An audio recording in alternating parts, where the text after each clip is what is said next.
Emmanuel Macron, qui était hier soir à Berlin, qui évolue aujourd'hui dans la deuxième ville de France. On va en parler avec vous.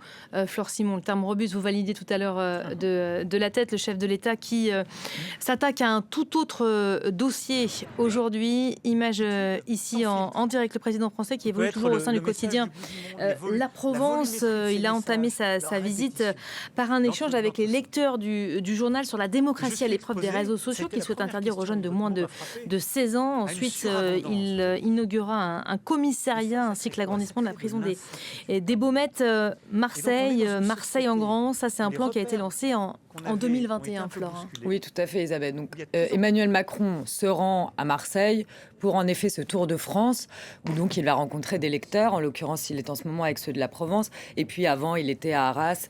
Donc, c'est la suite de cette tournée. Il va aussi, en effet, reparler de ce plan, ce grand plan, donc Marseille en grand, qui a été lancé il y a 4 ans et pour lequel l'État a donné une enveloppe de 5 milliards d'euros. Il y a 7 chantiers prioritaires. Il va y revenir aussi, Emmanuel Macron, il va faire un point d'étape sur ce plan. Donc 7 chantiers prioritaires, parmi lesquels l'école, les services publics ou encore le logement. Donc il va voir où tout en est. Il va d'ailleurs, dans ce cadre de ce plan Marseille en grand, inaugurer, vous l'avez dit, un nouveau commissariat de police dans les quartiers nord et le nouveau bâtiment de la prison des Baumettes. Donc voilà un peu pour le programme. Alors juste pour revenir un peu sur ce plan Marseille en grand, pardon. Euh, il est critiqué sur le chef de l'État pour ce plan. Alors, ses opposants disent que c'est trop lent, que ça ne va pas assez vite. D'autres disent que finalement, ce n'est que de la com.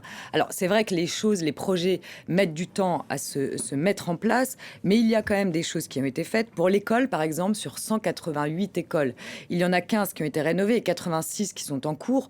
11 magistrats ont été envoyés à Marseille. 11 nouveaux magistrats ont été envoyés à Marseille. Et puis, il a mis, la présidence de la République a mis en ligne ce week-end un site pour voir les avancements des projets, pour que chaque citoyen voit où ça en est. Juste d'un mot, la Cour des comptes, l'année dernière, avait étrié ce projet Marseille en grand en disant que le suivi et le pilotage étaient indigents et qu'il y avait une surévaluation des montants. Donc voilà, Emmanuel Macron vient aussi pour parler de ce plan Marseille en grand. Marseille, c'est sa ville de cœur, comme il l'appelle.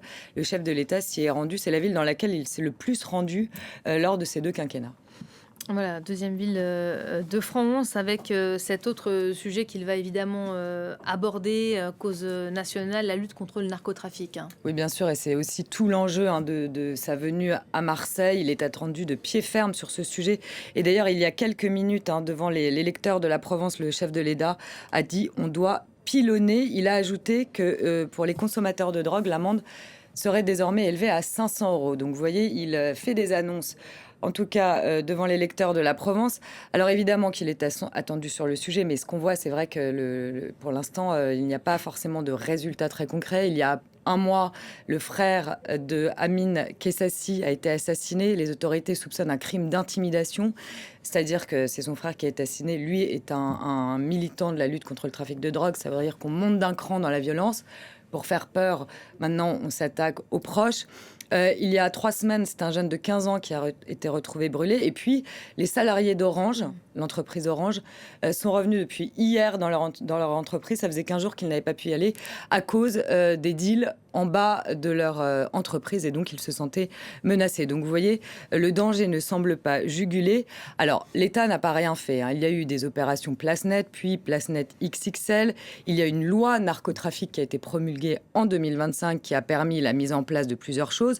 Des prisons de haute sécurité, je vous l'ai dit, 11 magistrats de plus à Marseille, 4000 points de deal, sur 4000 points de deal, il n'y en a plus que 2500 aujourd'hui, et un parquet national anticriminalité organisée doit voir le jour en janvier 2026. Sauf que pour le maire de Marseille, le compte n'y est pas, et on va l'écouter, il était ce matin chez nos confrères de France Inter. Parce que la doctrine de l'État depuis un an, et j'ai l'impression que les choses sont en train finalement de rebouger dans le bon sens, a été complètement bouleversé. Depuis 1 an, on a vu une doctrine du ministère de l'Intérieur qui n'a pas mis le paquet comme le paquet aurait dû être mis sur le narcotrafic. Et pourtant, on a eu des policiers de la PJ qui ont continué de travailler. On a probablement le meilleur procureur de la République en matière de narcotrafic, mais on voit évidemment que les choses ne se passent pas à Marseille aujourd'hui. Payan. Voilà, et c'est vrai que le sujet de la sécurité et du narcotrafic vont être les grands enjeux de la campagne des municipales à Marseille, parce que la grande crainte d'Emmanuel Macron, c'est en fait, et si le Rassemblement national gagnait la ville, ce serait évidemment un échec pour lui, deuxième ville de France, sa ville de cœur, pour laquelle il a investi 5 milliards d'euros pour ce plan à Marseille en grand. Ça n'a jamais été fait dans aucune ville de France, donc c'est vrai que c'est la grande crainte du chef de l'État. Et donc, évidemment que sur ce sujet de la sécurité et du narcotrafic, le président de la République est bien sûr attendu aujourd'hui. Voilà, Emmanuel Macron dans le sud, à Marseille, Sébastien Lecornu qui, lui, reste à Paris.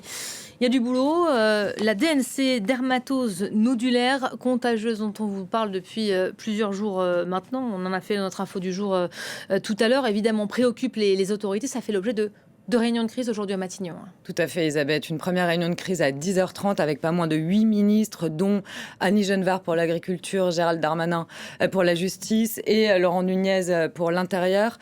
Sébastien Lecornu reprend donc ce sujet en main, puisqu'on voit qu'il y a des manifestations, des mobilisations qui grossissent d'ailleurs en France depuis la semaine dernière, qui ont commencé la semaine dernière, mais qui s'amplifient. Donc c'est la grande crainte, évidemment, du gouvernement, c'est que ces mobilisations bloquent le pays à quelques jours des fêtes de fin d'année. Hier, Annie Genevard, ministre de la Culture, a été dans le sud-ouest. C'est la région la plus touchée par cette dermatose nodulaire. Alors, le Premier ministre, il a demandé une accélération de la stratégie vaccinale, une garantie pour les disponibilités des doses de vaccins et puis un état des lieux des contrôles sur les transports d'animaux, parce que les transports d'animaux, ça fait que la maladie se propage puisque ça se transmet d'une bête à l'autre. Il y a une nouvelle réunion qui va avoir lieu en fin d'après-midi aujourd'hui. Donc voilà, Sébastien Lecornu reprend le dossier en main.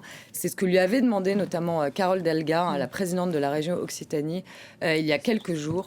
Donc on voit que la crise agricole qui monte autour de cette dermatose nodulaire est extrêmement prise au sérieux par les autorités.